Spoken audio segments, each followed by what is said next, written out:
सच बोलना जरूरी था। Day 60 of trying to be happy because I wasn't invited to my sister's wedding. इन 60 दिनों में मैंने एक चीज सीखी है कि खुश रहना किसी को गलत प्रूव करने से ज्यादा इंपॉर्टेंट है। आज मैं ये सीरीज खत्म करने जा रहा हूं।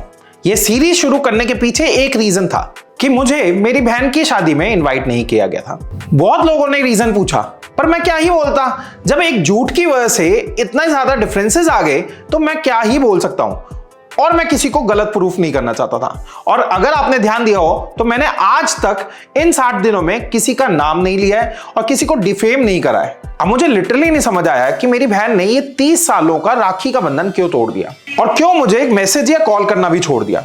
शादी को 60 दिन हो चुके हैं और आज तक मुझे एक कॉल भी नहीं आया, ना मुझे मैसेज आया है और ना ही मेरे से पूछा गया है क्या हाल चाल है या कुछ भी। मैं मानता हूं कि मैं भी कॉल कर सकता था, बट कभी कभी ना आपकी सेल्फ रिस्पेक्ट भी बहुत इंपॉर्टेंट होती है। और इस सीरीज के थ्रू मैं कुछ हासिल नहीं करना चाहता, ना ही किसी को गलत प्रूफ करना चाहता था, क्योंकि मैं सिर्फ इतना चाहता था कि आप सबको पता चले कि लाइफ बहुत हसीन है और लाइफ में ग्रजेस रखना बहुत ईजी है, बट हमें सारे ग्रजेस छोड़ के आगे बढ़ना चाहिए।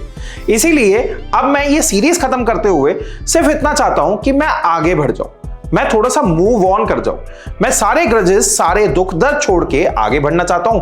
और अगर मेरी बहन भी यही चाहती है तो मेरा नंबर वही है, सिर्फ एक कॉल का फासला है। ये series trying to be happy पे खत्म होती है, पर मैं मूविंग फॉरवर्ड से स्टार्ट करता हूं।